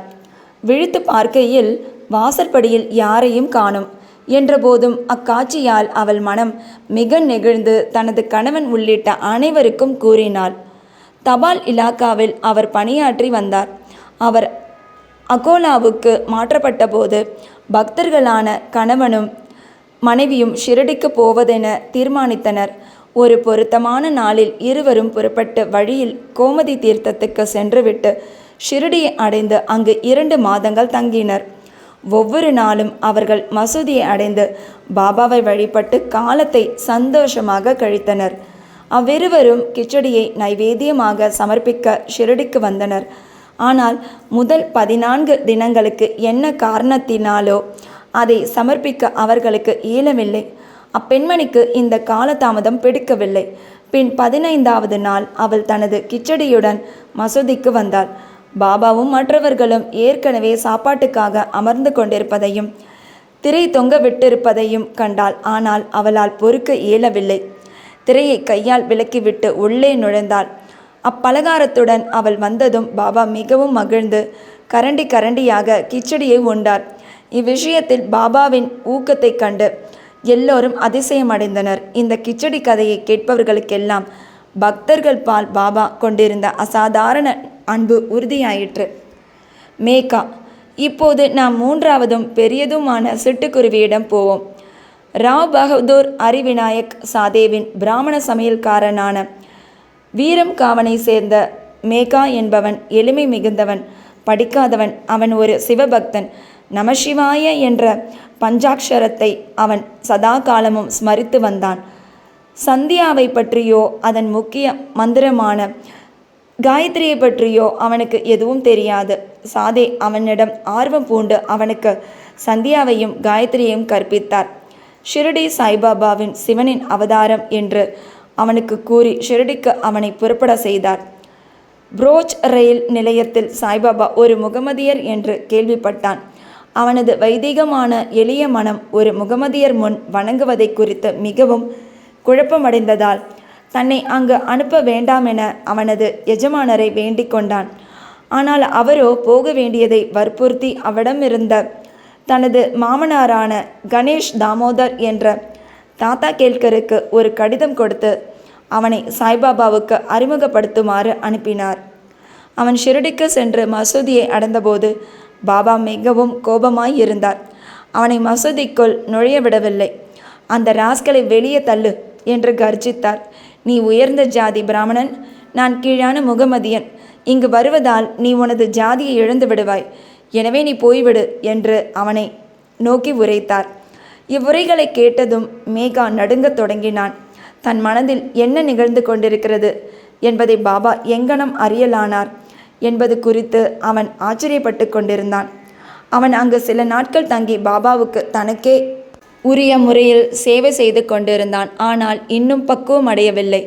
பின்னர் அவன் வீட்டிற்கு சென்றுவிட்டு திரியம்பகேஸ்வரத்தில் 1.5 ஆண்டுகள் தங்கியிருந்துவிட்டு மீண்டும் ஷிரடிக்கு வந்தான். இம்முறை தாத்தா கேல்கரின் குறுக்கீட்டால் மசூதிக்குள் நுழையவும் ஷிரடியில் தங்கவும் அனுமதிக்கப்பட்டான். மேகாவுக்கு பாபா உதவியது வாய்மொழி குறிப்புகள் எதனாலும் அல்ல. மேகாவின் பால் அவர் மானசீகமான அருள் செய்தார். இதனால் மேகா பெரும் அளவு மாறுதலுற்று நன்மை அடைந்தான். பின்னர் சாய்பாபாவை சிவனின் அவதாரமாகவே அவன் கருதலானான். சிவனை வழிபடுவதற்கு வில்வ இலைகள் தேவையாயிருந்ததால் மேகா ஒவ்வொரு நாளும் அவைகளை கொணர்வதற்காக மைல் கணக்கில் நடந்து சென்று தனது சிவனை பாபாவை வழிபடுவான். கிராமத்தில் உள்ள எல்லா தெய்வங்களையும் வணங்கிய பின்னர் மசூதிக்கு வந்து பாபாவின் ஆசனத்திற்கு வணக்கம் செலுத்திய பின்னர் அவன் பாபாவை வழிபட்டு சில சேவைகளை பாபாவின் பாதங்களை பிடித்து விடுவது செய்த பின்பு பாபாவின் பாதங்களை கழுவிய தீர்த்தத்தை பருகுவது ஆகியவை அவனது வழக்கம். ஒருமுறை கண்டோபா கோவிலின் கதவு சாத்தியிருந்ததால் அவன் அந்த கடவுளை வழிபடாமலேயே மசூதிக்கு வந்தான். பாபா அவனது வணக்கத்தை ஏற்றுக்கொள்ளாமல் கதவு திறந்திருக்கிறது என்று கூறி திருப்பி அனுப்பிவிட்டார். மேகா அங்கு சென்று கதவு திறந்தது கண்டு கண்டோபாவை வணங்கிய பின் வழக்கம் போல் பாபாவிடம் திரும்பி வந்தான். கங்கா ஸ்நானம்.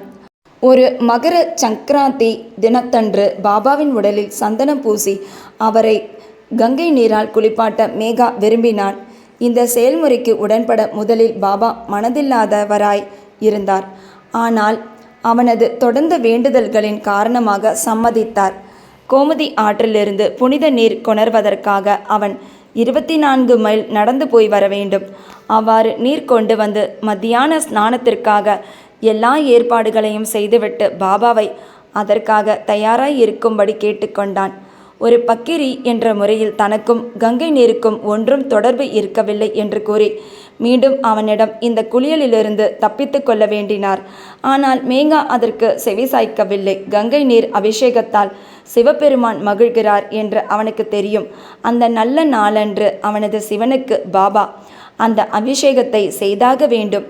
பின்னர் பாபா சம்மதித்து கீழிறங்கி வந்து ஆசன படுக்கையில் அமர்ந்து தலையை முன்னால் நீட்டிக்கொண்டு, ஓ மேகா, இதையாவது தயவு செய்வாயாக. தலையே உடம்பின் பிரதான பாகமாதலால் தலைமேல் மட்டும் நீர் ஊற்று. உடம்பு முழுவதும் குளிப்பதற்கு அது சமமாகும் என்றார். அப்படியே என்றான் மேகா. அபிஷேக கலயத்தை மேலே தூக்கி தலையின் மேல் ஊற்றத் தொடங்கினான். ஆனால் அப்படி செய்து கொண்டிருக்கும் போது அன்பால் மிகவும் உணர்ச்சி வசப்பட்டு ஹரஹர கங்கே என்று கூவிக்கொண்டே அவர் உடல் முழுவதும் நீரை ஊற்றிவிட்டான். கலயத்தை புறத்தில் வைத்துவிட்டு பாபாவை பார்க்க தொடங்கினான். அவனது வியப்புக்கும் ஆச்சரியத்துக்கும் ஏற்ப பாபாவின் தலை மட்டுமே நனைந்திருந்தது. உடம்பு ஈரமில்லாமல் இருந்தது. திரிசூலமும் லிங்கமும். பாபாவை மேகா 2 இடங்களில் வழிபட்டான். மசூதியில் நேரடியாகவும் வாதாவில் நானா சாஹிப் சாந்தோர்கர் அளித்த பாபாவின் பெரிய படத்தின் மூலமாகவும் பூஜித்து வந்தான். இதை அவன் ஓராண்டு காலம் செய்து வந்தான். பின்னர் அவனது பக்தியை மெச்சி அவனது நம்பிக்கையை உறுதி செய்வதற்காக பாபா அவனுக்கு ஒரு காட்சி நல்கினார். ஒரு நாள் அதிகாலையில் மேகா இன்னும் படுக்கையை விட்டு எழாமல் இருக்கையில், ஆனால் கண்கள் மூடியிருந்த நிலையில் விழிப்புடன் பாபாவின் உருவத்தை அவன் தெளிவாக கண்டான்.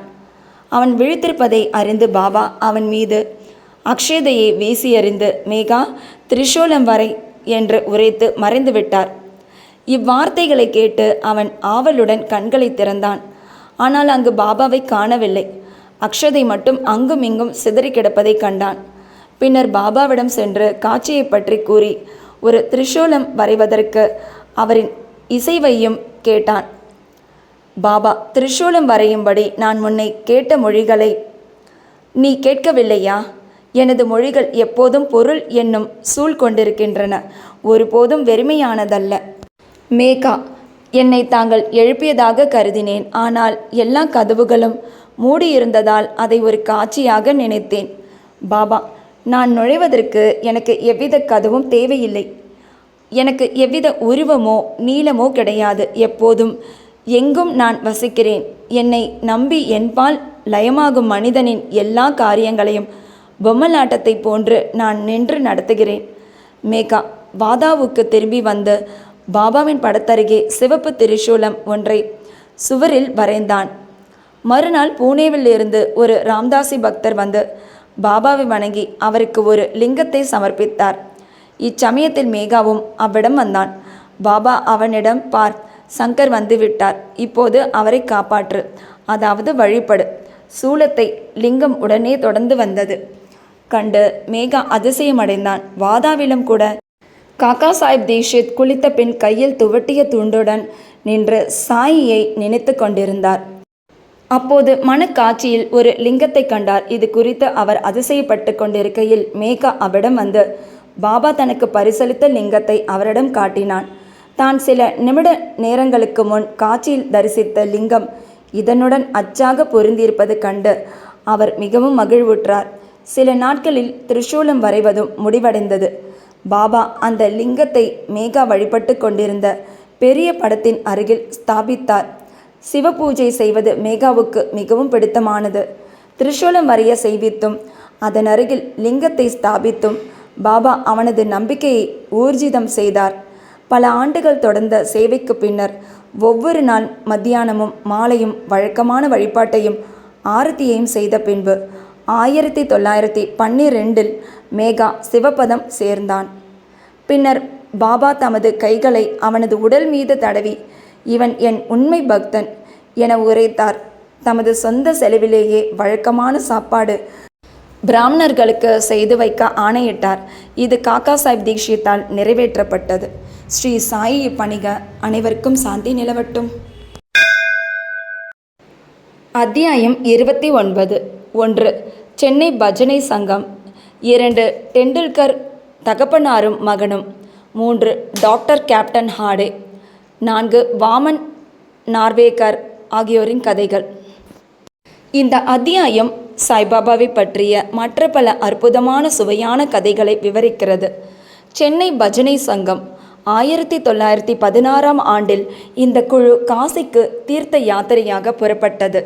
ஒரு மனிதர், அவர் மனைவி, மகள், மைத்துனி ஆகியோரையே அக்குழு கொண்டிருந்தது. துரதிருஷ்டவசமாக அவர்களின் பெயர்கள் குறிக்கப்படவில்லை.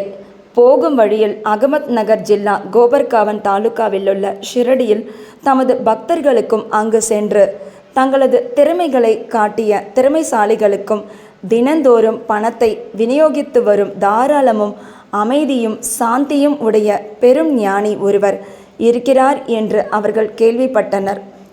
சாய்பாபாவால் தட்சிணையாக ஏராளமான பணம் தினந்தோறும் சேகரிக்கப்பட்டது.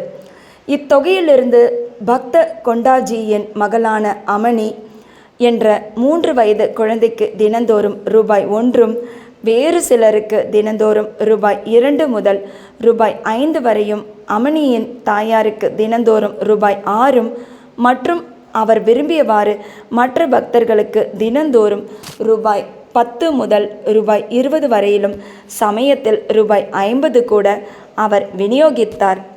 இவற்றையெல்லாம் கேள்விப்பட்டு அந்த கோஷ்டி ஷீரடிக்கு வந்து தங்கியது. அக்குழு மிக நன்றாக பஜனை செய்து மிகச்சிறந்த பாடல்களை எல்லாம் பாடியது. ஆனால் அந்தரங்கமாக அவர்கள் பணத்துக்காக ஆசைப்பட்டனர். அக்கோஷ்டியில் 3 பேராசைப்படுத்தவர்களாய் இருந்தனர். ஆனால் அவ்வீட்டு தலைவியின் குணம் வேறுபட்டதாய் இருந்தது. அவளுக்கு பாபாவின் மேல் அன்பும் பிரியமும் இருந்தது. ஒரு நாள் மத்தியான ஆரத்தியின் போது அவளது பக்தி, நம்பிக்கை இவற்றில் பெரும் மகிழ்வடைந்த பாபா அவளுக்கு அவளது இஷ்ட தெய்வ காட்சியை அளித்தார். வழக்கப்படி சாய்நாதனுக்கு பதில் சீதாநாதனாக, ராமனாக காட்சியளித்தார். அவளது இஷ்ட தெய்வத்தை கண்டு மிக மிக உருகி போய்விட்டாள். கண்களிலிருந்து ஆனந்த கண்ணீர் பொங்கி வழிய மகிழ்ச்சியில் கைகளை தட்டினாள். மக்கள் அவளது ஆனந்த நிலையை கண்டு அதிசயமுற்றனர். ஆனால் அதன் காரணத்தை அவர்கள் அறிய இயலவில்லை. பின்னர் மாலை பொழுதில் எல்லாவற்றையும் அவள் தன் கணவனுக்கு விளக்கினாள். சாய்பாபாவுக்கு பதிலாக அவள் எங்கனம் ராமரை கண்டாள் என அவள் கூறினாள். மிகுந்த எளிமையும் பக்தியும் உடையவளாதலால் அது அவளது மனப்பிராந்தியே என அவர் நினைத்தார். மற்றவர்கள் எல்லாம் சாய்பாபாவை பார்த்து கொண்டிருக்கும் போது, நீ மட்டும் ராமனை காண்பதாவது என்று அவர் அவளை கேலி செய்தார்.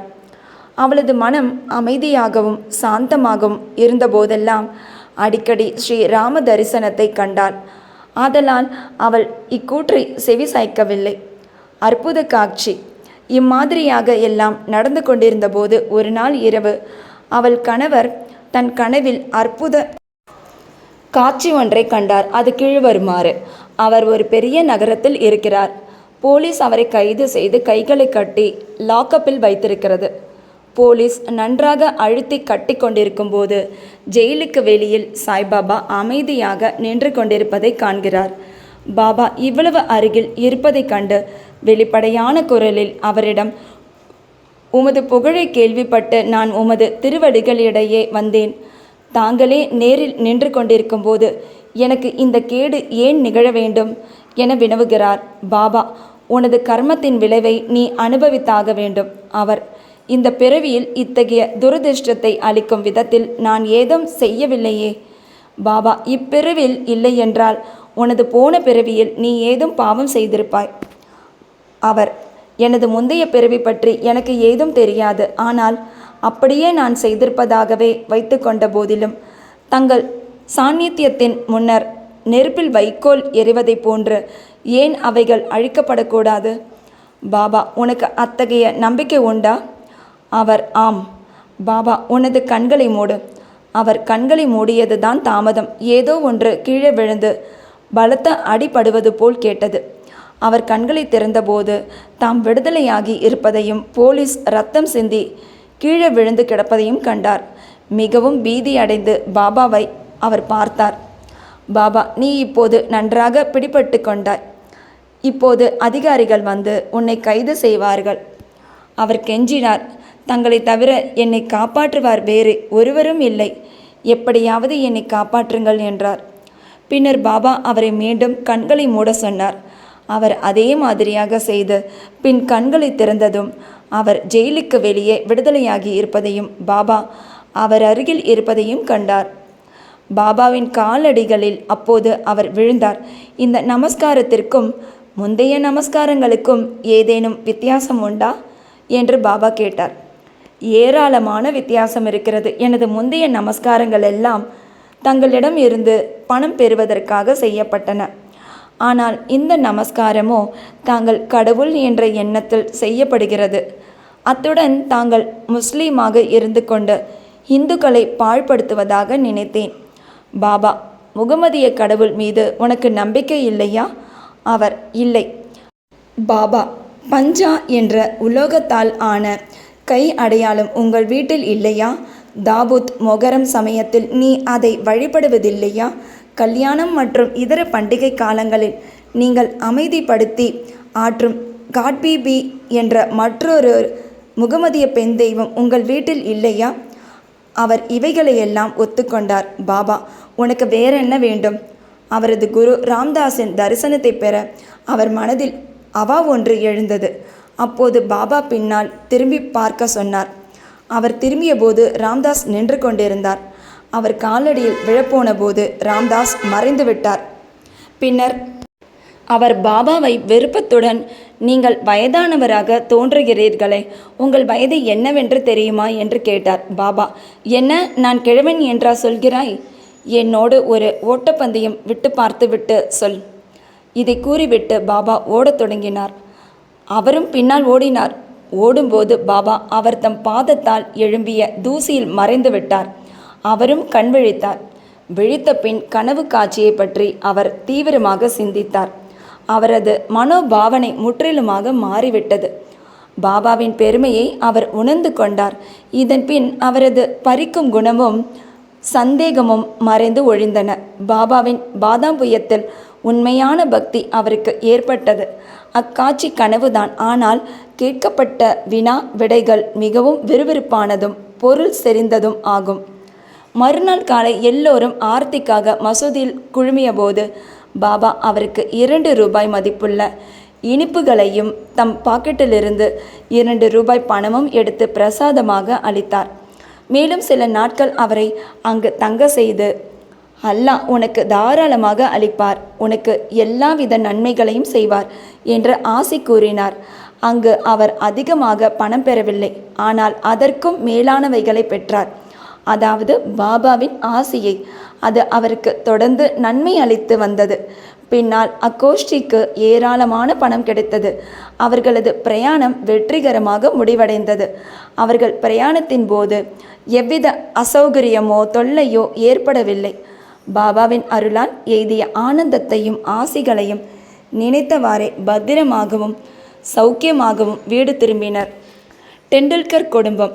பாந்திராவில் டெண்டுல்கர் என்னும் குடும்பம் ஒன்று இருந்தது. அதன் உறுப்பினர்கள் எல்லோரும் பாபாவிடம் பக்தி பூண்டவர்களாக வாழ்ந்து வந்தனர். ஸ்ரீ சாய்நாத் பஜன்மாலா என்னும் 800 செய்யுட்கள் கொண்ட ஒரு நூலை திருமதி சாவித்ரிபாய் டெண்டுல்கர் பதிப்பித்திருக்கிறார். அது பாபாவின் லீலைகளை எல்லாம் விளக்குகிறது. பாபாவை பற்றி ஆர்வம் கொண்டோர் எல்லோரும் படிக்க உகந்த நூல் அது. பாபு டெண்டுல்கர் என்னும் அவர்களது புதல்வன் இரவும் பகலும் அரும்பாடுபட்டு படித்து கொண்டிருந்தான். அவன் மருத்துவ பரீட்சைக்கு செல்ல வேண்டும். சில ஜோசியர்களை கலந்தாலோசித்தான். அவனது ஜாதகத்தை பரிசீலித்துவிட்டு கிரகங்கள் அவனுக்கு இவ்வருடம் சாதகமில்லை என்றும், எனவே அடுத்த வருடம் அவன் பரீட்சைக்கு சென்றால் நிச்சயம் வெற்றி பெறுவான் என்றும் அவர்கள் கூறினர். இது அவனை கவலைக்குள்ளாக்கி நிலை கொள்ளாமல் இருக்க செய்தது. சில நாட்களுக்கு பின் அவனது தாயார் ஷிரடி சென்று பாபாவை கண்டாள். பல விஷயங்களுடன் சில நாட்களில் பரீட்சை எழுதவிருந்த தன் மகனின் கவலைக்கிடமான நிலைமையையும் அவள் பாபாவுக்கு கூறினாள். இதை கேட்டுவிட்டு பாபா கூறினார், உனது மகனிடம் என்னை நம்பும்படி சொல். ஜாதகம், கைரேகைக்காரர்களின் ஜோசியம் ஆகிய முன்னோடி உரைகளை தூக்கி எறிந்துவிட்டு அவன் பாட்டுக்கு படித்து கொண்டிருக்கட்டும். பரீட்சையை அமைதியாக எழுதட்டும். அவன் இவ்வாண்டு தேறுவது உறுதி. என்னை நம்பும்படியும் ஏமாற்றமடைய வேண்டாம் என்றும் சொல். தாய் வீட்டுக்கு திரும்பி இச்செய்தியை மகனுக்கு தெரிவித்தாள். பின்னர் அவன் கஷ்டப்பட்டு படித்து உரிய காலத்தில் பரீட்சையும் எழுதினான். எழுதும் பேப்பர்களை ரிட்டன் அவன் நன்றாக செய்திருந்தான். ஆனால் சந்தேகத்தால் பீடிக்கப்பட்டு பாஸ் செய்வதற்கு போதுமான மார்க்குகள் தான் பெறப்போவதில்லை என்று எண்ணினான். எனவே வாய்மொழி பரீட்சைக்கு ஓரல் போவதை பற்றி அவன் கவலைப்படவில்லை. ஆனால் பரீட்சை அதிகாரி அவனை விடுவதாக இல்லை.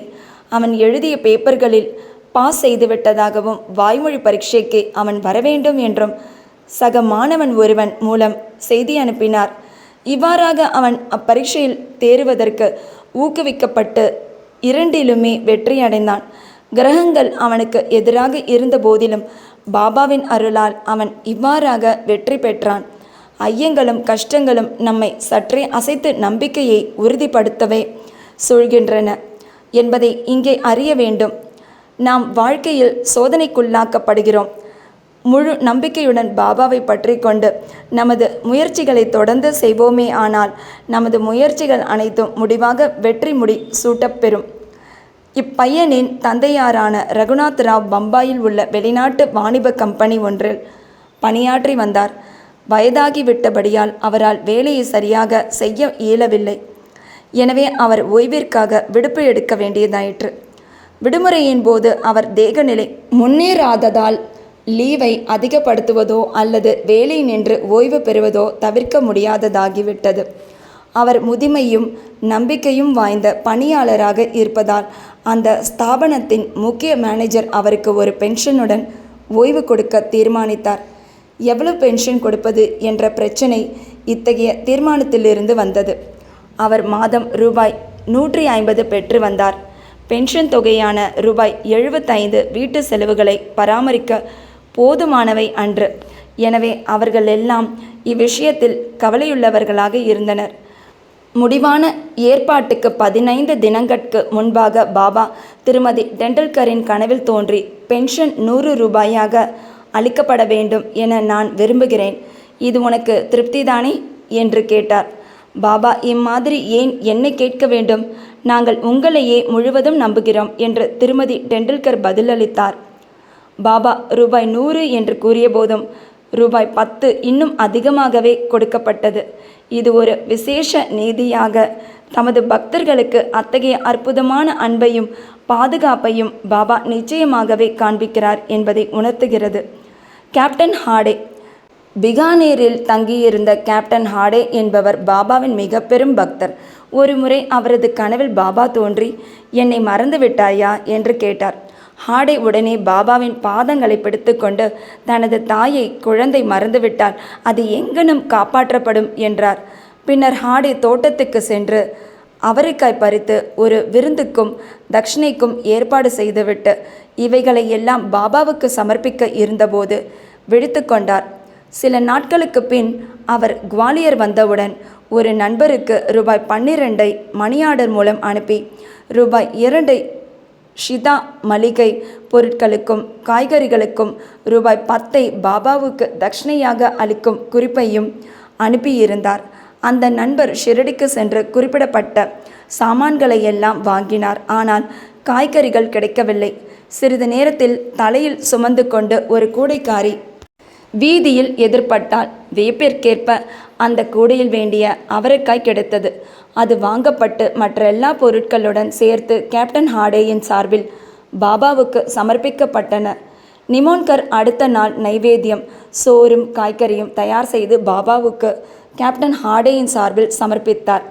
சாப்பிடும்போது அவரைக்காயே பாபா முதலில் எடுத்து சாப்பிட்டதையும் சாதம் முதலியவற்றை தொடாதது கண்டும் அனைவரும் அதிசயப்பட்டனர். இதை தன் நண்பன் மூலமாக கேட்டறிந்த ஹாடேயின் மகிழ்ச்சி கரை காணாது போயிற்று. புனிதமாக்கப்பட்ட நாணயம்.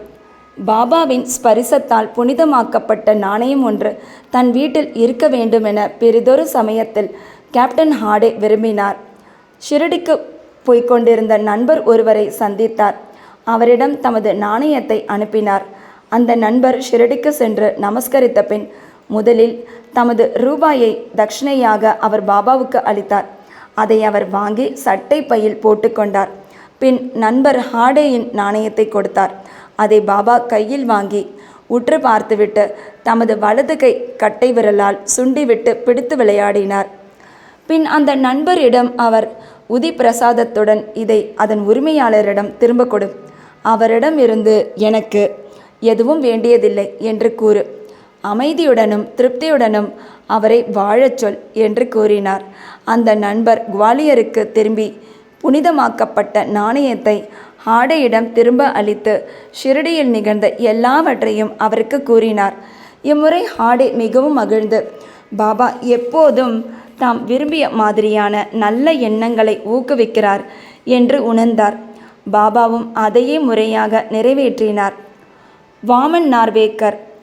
இப்போது வாசகர்கள் மற்றொரு கதையை கேளுங்கள். வாமன் நார்வேக்கர் என்றழைக்கப்படும் மனிதர் ஒருவர் பாபாவை மிகவும் நேசித்தார். அவர் ஒரு முறை ஒரு நாணயம் கொண்டு வந்தார். அதன் ஒரு பக்கத்தில் ராமர், சீதா, லக்ஷ்மணர் ஆகியவர்களின் உருவங்களும் மற்றொரு பக்கத்தில் கூப்பிய கரங்களுடன் ஆஞ்சநேயர் உருவமும் பொறிக்கப்பட்டிருந்தது. அதை பாபா தமது ஸ்பரிசத்தால் புனிதப்படுத்தி உதியுடன் திருப்பி அளிக்க வேண்டும் என்ற எண்ணத்தில் பாபாவுக்கு அதை அவர் அளித்தார். ஆனால் பாபா உடனே அதை தம் பாக்கெட்டிற்குள் போட்டு கொண்டு விட்டார். வாமன் ராவின் எண்ணத்தை ஷாமா பின்னர் பாபாவுக்கு தெரிவித்து அதை திருப்பி அளிக்க வேண்டினார். பாபா பின்னர் வாமன்ராவின் முன்னிலையில் இவ்வாறு பேசினார். அது ஏன் அவருக்கு திருப்பி அளிக்கப்பட வேண்டும்? அதை நாமே தான் வைத்துக்கொள்ள வேண்டும். அதற்காக ரூபாய் 25 கொடுத்தாரானால் அது திருப்பி அளிக்கப்படும். வாமன்ராவ் ரூபாய் 25 சேகரித்து அவற்றை பாபாவின் முன்னிலையில் வைத்தார். பின்னர் பாபா அந்த நாணயத்தின் மதிப்பு 25 ரூபாயை விட மிக மிக அதிகமாகும். ஷாமா, இந்த ரூபாய் எடுத்து நமது ஸ்டோரில் வைத்துக்கொள். நாணயத்தை உனது பூஜை அறையில் வைத்து வழிபாடு என்றார். பாபா இம்மாதிரியான செயலை ஏன் பின்பற்றினார் என்பதை கேட்க ஒருவருக்கும் தைரியமில்லை. ஒவ்வொருவருக்கும் எது மிகச் சிறந்தது, மிக பொருத்தமானது என்பதை பாபா மட்டுமே அறிவார். ஸ்ரீ சாயை பணிக. அனைவருக்கும் சாந்தி நிலவட்டும். அத்தியாயம் 30. 1. வணியை சேர்ந்த காக்காஜி வைத்தியா. 2. பம்பாயை சேர்ந்த பஞ்சாபி ராம்லால். இவ்வத்தியாயத்தில் ஷிரடிக்கு இழுக்கப்பட்ட இன்னும் 2 அடியவர்களை பற்றி விவரிக்கப்பட்டிருக்கிறது. முன்னுரை. கருணையின் இருப்பிடமாம் ஷிரடி சாய்ராம் தம் அடியவர்களிடம் பாசமும் அளவில்லா நேசமும் காட்டி அவருடைய வெறும் தரிசனத்தாலேயே இச்சம்சார வாழ்க்கையில் அவர்களுக்குள்ள பயத்தை போக்குகிறார். அவர்களின் பெருங்கேடுகளை அழிக்கிறார். அவர் முதலில் அருவமாயிருந்தார். ஆயின் தம் அடியவர்களின் பக்தியின் பொருட்டு ஓர் உருவத்தை எடுக்க வேண்டியவரானார். ஞானிகளின் வருகையின் காரணம் அடியவர்களுக்கு விடுதலை, தன்னை அறிதல் அளிப்பதே ஆகும். அவர்களில் சிரேஷ்டரான சாயிக்கு அக்காரணம் தவிர்க்க இயலாதது. எவர் அவர் தம் பாதார விந்தங்களில் சரணாகதி அடைகிறார்களோ அவர்களின் முன்னேற்றம் நிச்சயமானது. அவர் தம் பாதார விந்தங்களை பிராமணர்கள் நினைத்து கொண்டு புனித க்ஷேத்திரங்களினின்றும் வந்து அவர் தம் சந்நிதானத்தில் வேதங்களை ஓதுகிறார்கள், காயத்ரி மந்திரத்தை ஜபிக்கிறார்கள். பலவீனங்களை கொண்டவர்களாகவும் எந்தவித ஏற்றமும் அற்ற நாம் பக்தி என்றால் என்ன என்பதை அறியோம். ஆனால் மற்றெல்லோரும் கைவிட்ட போதிலும் சாய் நம்மை கைவிட்டு விட மாட்டார் என்ற அளவு அறிவோம். யாரை அவர் ஆசிர்வதிக்கிறாரோ அவர்கள் எல்லையற்ற வலிமை பெற்று மெய் பொய் ஆகியவற்றை பகுத்துணரும் ஞானம் எய்துகிறார்கள். தம் அடியவர்களின் ஆசையை சாய் முழுமையாக அறிகிறார், அவைகளை நிறைவேற்றுகிறார். எனவே அவர்கள் விரும்பியதை பெற்று நன்றியுடையவர்களாக இருக்கிறார்கள். எனவே அவரை பிரார்த்திக்கிறோம், அவர் முன் விழுந்து வணங்குகிறோம். நமது குற்றங்கள் பலவற்றையும் பொறுத்து கொண்டு கவலைகளினின்றும் நம்மை அவர் விடுவிக்கட்டும். பெருந்துயரங்களில் அவதியுற்று கொண்டிருப்பவன் சாயை இங்கனம் நினைத்து தியானிக்கிறான். அவரது அருளாலே அவன் மனம் அமைதியடைகிறது. இந்த சாய் கருணை கடல். தம் மீது அவர் கருணை மொழிந்ததன் விளைவே இந்த சச்சரிதம் என்கிறார் ஹேமந்த் பந்த். அல்லாவிடில் அவருக்கு என்ன தகுதி இருக்கிறது? யார்தான் இவ்வேலையை மேற்கொள்ள இயலும்? ஆனால் சாய் எல்லா பொறுப்புகளையும் ஏற்றுக்கொண்டதால் ஹேமந்த் பந்த் எவ்வித பாரத்தையும் உணரவில்லை. இது குறித்து எவ்வித கவலையும் கொள்ளவில்லை. அவரது பேச்சையும் பேனாவையும் உணர்வூட்ட ஆற்றல் மிக்க ஞான ஒளி இருக்கும்போது அவர் ஏன் சந்தேகம் கொள்ள வேண்டும்? அல்லது ஏன் எவ்வித கவலையும் கொள்ள வேண்டும்? இது அவர் தம் முன் வினை புண்ணியவசத்தால் ஸ்ரீ சாய் அவர்கள் இச்சேவைக்கு தம்மை ஆட்படுத்தி ஆசிர்வதித்த அதிர்ஷ்டசாலியாக நினைத்து கொள்கிறார். இந்த பின்வரும் நிகழ்ச்சி ஓர் சுவையான கதை மட்டுமன்று, புனிதமான அமுதமும் ஆகும். இதை பருகுபவன் சாயின் பெருமையையும் அவர் தம் எங்கும் நிறை தன்மையையும் உணர்வான். விவாதிக்க விமர்சிக்க விரும்புவோர் இந்த கதைகளுக்கு செல்லக்கூடாது. இங்கு தேவையாய் உள்ளது விவாதம் அல்ல, அளவற்ற அன்பும் பக்தியுமே ஆம். கற்றறிந்தோர், பக்தியுடையோர், உண்மையுடன் நம்பிக்கை கொண்டுள்ளோர் மட்டுமின்றி ஞானிகளின் சேவகர் என்று தம்மை கருதுவோர்களும் இக்கதைகளை விரும்பி பாராட்டுவர். மற்றவர்கள் அவைகளை கற்பனை கதைகள் என்று கொள்வர். சாயின் அதிர்ஷ்டம் வாய்ந்த அடியார்கள் சாய் லீலைகளை கற்பக தருவாக கருதுவர். இந்த சாய் லீலைகளின் அமிர்தத்தை பருகுவது அறியாமையில் மூழ்கியுள்ள ஜீவன்களுக்கு முக்தி கொடுக்கும், இல்லறத்தாருக்கு மன நிறைவளிக்கும், லட்சியவாதிகளுக்கு சாதனை கைகூடும். இது பற்றிய கதையை கவனிப்போம். காக்காஜி வைத்தியா. நாசிக் ஜில்லாவை சார்ந்த வணியில் காக்காஜி வைத்தியா என்பவர் வாழ்ந்து வந்தார். அவர் அங்கே சப்தஸ்ருங்கி தேவி உபாசகர். சாதகமற்ற சூழ்நிலைகளாலும் துயரங்களாலும் அவர் பெருமளவு மன அமைதியை இழந்து சலனமுற்று இருந்தார். இத்தகைய சூழ்நிலையில் ஒரு நாள் மாலை தேவியின் கோவிலுக்கு சென்று தம்மை கவலைகளிலிருந்து மீட்குமாறு மிகவும் பக்தி பூர்வமாக மனமுருகி பிரார்த்தனை செய்தார். தேவி அவரது பக்தியால் மிகவும் மகிழ்ந்து அதே நாள் இரவு கனவில் தோன்றி அவரிடம் கூறினாள், பாபாவிடம் நீ செல்வாயாக, பின் உன் மனம் அமைதியடையும். இந்த பாபா யார் என்று அவளிடம் இருந்து அறிவதில் காக்காஜி ஆர்வமுற்றார். ஆனால் அவர் எவ்வித விளக்கமும் பெரும் முன்னரே தூக்கம் கலைந்து எழுந்துவிட்டார். தேவி தன்னை காணுமாறு பணித்த இந்த பாபா யாராக இருக்கக்கூடும் என்று எண்ணத் தொடங்கினார். சிறிது எண்ணத்திற்கு பின் இந்த பாபா திரியம்பகேஸ்வரராக சிவனாக இருக்க வேண்டும் என முடிவு கட்டினார். எனவே அவர் திரியம்பக்கிற்கு நாசிக் ஜில்லா சென்றார். அங்கு 10 நாட்கள் தங்கினார். அவ்வமயம் தினந்தோறும் அதிகாலை குளித்து ஸ்ரீ ருத்ரம் ஓதி அபிஷேகம் மற்ற பிற சமய சம்பிரதாயங்களையும் செய்தார். இவைகள் எல்லாம் செய்தும் கூட முன்போலவே அவர் சலனமுற்றவராகவே இருந்தார். பின்னர் அவர் தமது இருப்பிடத்திற்கு சென்று மீண்டும் இறங்கத்தக்க நிலையில் வேண்டினார். அன்றிரவு தேவி மீண்டும் அவர் கனவில் தோன்றி, நீ ஏன் திரியம்பகேஸ்வரத்துக்கு சென்றாய்? நான் பாபா என்று கூறியது ஷிரடியை சேர்ந்த ஸ்ரீ சமர்த்த சாயை என்றாள். எப்போது ஷிரடிக்கு போவது, எப்படி பாபாவை பார்ப்பது என்பதே காக்காஜியின் இப்போதைய கேள்வியாக இருந்தது. ஒரு ஞானியை தரிசிக்க ஒருவன் உண்மையான ஆர்வமுள்ளவனாக இருப்பின் ஞானி மாத்திரமல்ல, கடவுளும் அவனது வேண்டுகோளை நிறைவேற்றுகிறார். உண்மையில் சந்தும் ஞானி அனந்தும் கடவுள் ஒருவரே. எல்லளவும் அவர்களிடையே வேறுபாடு இல்லை. ஒரு ஞானியை பார்க்க அவனாகவே செல்கிறான் என்று ஒருவன் நினைத்தால் அது வெறும் டம்பமே ஆகும். ஞானியின் அருளின்றி எவரே அவரை அணுகி தரிசிக்க இயலும்? மரத்தின் இலை கூட அவன் ஆணையின்றி அசைவதில்லை. ஞானியிடம் செல்ல பக்தன் எவ்வளவு அதிகம் கவலையுள்ளவனாக இருக்கிறானோ, எவ்வளவு அதிகம் பக்தியுடனும் நம்பிக்கையுடனும் இருக்கிறானோ, அவ்வளவு விரைவில் அவன் மன நிறைவு அடையும் வண்ணம் அவனது எண்ணம் நிறைவேற்றப்படும். யாரையாவது விருந்துக்கு அழைக்கும் ஒருவன் அவரை வரவேற்பதற்கு சகல ஏற்பாடுகளையும் செய்கிறான். காக்காஜி சம்பந்தப்பட்ட விஷயமும் அங்கனமே நடந்தது. ஷாமாவின் வேண்டுதல்கள். ஷிரடிக்கு தமது விஜயத்தை பற்றி காக்காஜி நினைத்து கொண்டிருக்கையில் அவரை அழைத்துச் செல்ல ஒருவர் அவர் இருப்பிடத்திற்கே வந்தார். அவர் வேறு யாரும் அல்ல, பாபாவின் மிக்க நெருங்கிய பழக்கமுள்ள அடியவரான ஷாமாவே ஆவார். இத்தருணத்தில் அவர் வணிக்கு எங்கனம் வந்தார் என்பதை தற்போது கவனிக்கலாம். ஷாமா தமது இளம் வயதில் தீவிரமாக நோய்வாய்ப்பட்டார். அவரது தாயார் அவர்களின் குல தெய்வமான வணியில் உள்ள சப்தஸ்ருங்கி தேவியிடம் தன் மகன் குணமடைந்தால் அழைத்து வந்து அவள் பாதத்தில் சமர்ப்பிப்பதாக வேண்டிக் கொண்டார். தாயாரோ சில ஆண்டுகளுக்கு பிறகு தனது ஸ்தனங்களில் ஒருவித தோல் வியாதியால் அவதியுற்றாள். அத்தருணத்தில் தனது தெய்வமான தேவியிடம் மீண்டும் ஒரு வேண்டுதலை செய்தாள். இந்த 2 வேண்டுதல்களும் நிறைவேற்றப்படாமலே இருந்தன.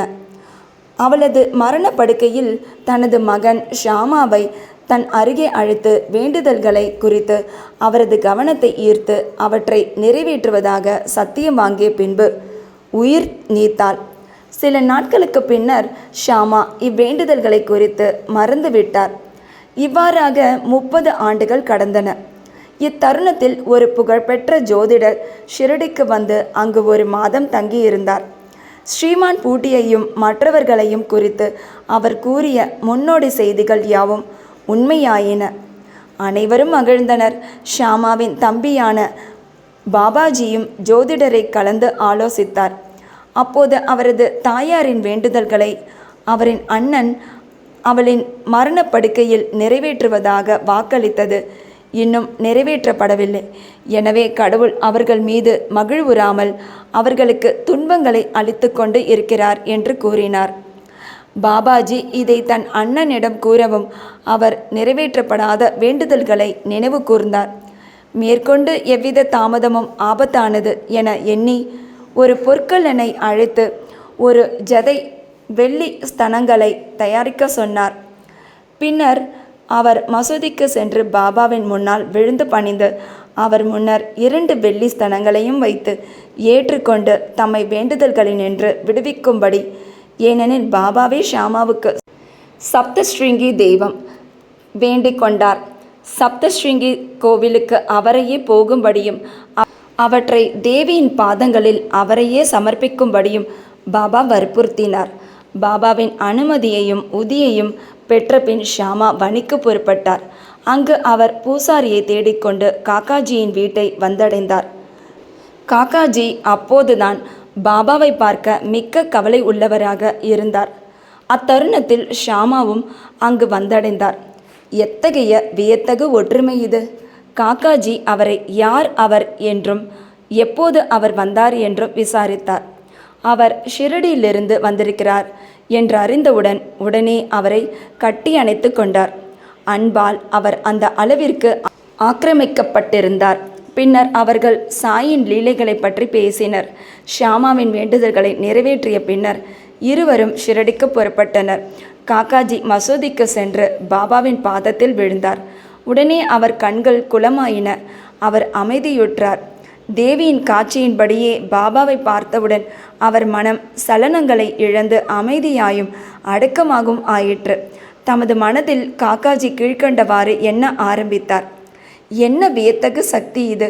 பாபா ஒன்றும் பேசவில்லை, எவ்வித கேள்வி பதிலும் இல்லை, ஆசிர்வதிக்கவில்லை. வெறும் தரிசனம் ஒன்றே இவ்விதமாக மகிழ்ச்சிக்கு அடிக்கோலுகிறது. எனவே அமைதியின்மை அவரது வெறும் தரிசனத்தாலேயே மறைந்து இன்ப உணர்வு எனக்கு வந்திருக்கிறது.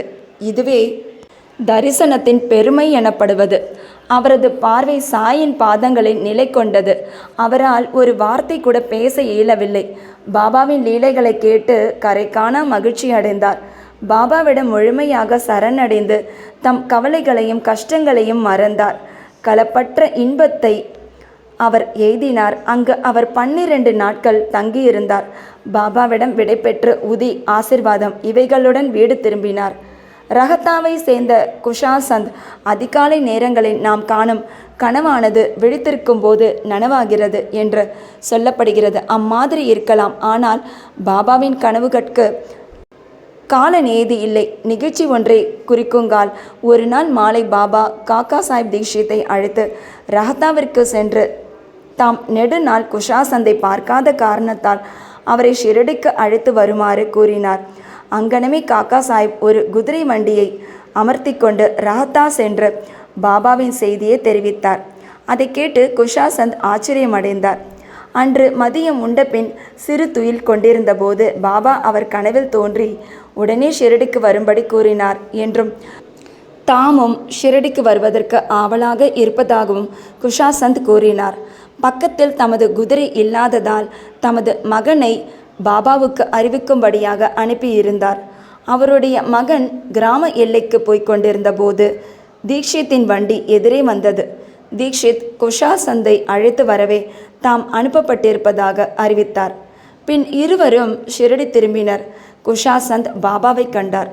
அனைவரும் மகிழ்ச்சியுற்றனர். பாபாவின் இந்த லீலையை கண்டு குஷாசந்த் மிகவும் உணர்ச்சி வசப்பட்டார்.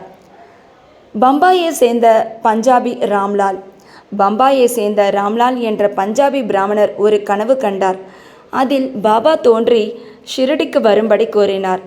காட்சியில் அவர் ஒரு மகான் ஆக தோன்றினார். ஆனால் அவர் எங்கிருப்பார் என ராம்லால் அறியார். பாபாவை சென்று பார்க்க எண்ணினார். ஆனால் அவரது விலாசத்தை அறியார். என்ன செய்வதென்றும் அவருக்கு தெரியவில்லை. ஒரு பேட்டிக்காக ஒருவரை அழைப்பவன் தேவையான ஏற்பாடுகள் அனைத்தையும் செய்கிறான். இந்த விஷயத்தில் அதுவே நடந்தது. அதே நாள் மாலை வீதிகளில் மெதுவாக நடந்து கொண்டிருக்கும் போது பாபாவின் ஒரு படத்தை ஒரு கடையில் அவர் கண்டார். அவர் கனவில் கண்ட மகானின் உருவாம்சங்கள் இப்படத்துடன் மிக பொருத்தமாக ஒன்றின. விசாரித்ததில் அவர் ஷிரடியை சேர்ந்த சாய்பாபா என தெரிந்து கொண்டார். ஷிரடிக்கு உடனே சென்றார். தனது இறுதி காலம் வரை அங்கேயே தங்கினார். தரிசனத்துக்காக இவ்விதமாக பாபா ஷிரடிக்கு தமது அடியவர்களை கொணர்ந்தார். அவர்களின் ஆத்மார்த்த லௌகீக தேவைகளை பூர்த்தி செய்தார். ஸ்ரீ சாயை பணிக. அனைவருக்கும் சாந்தி நிலவட்டும்.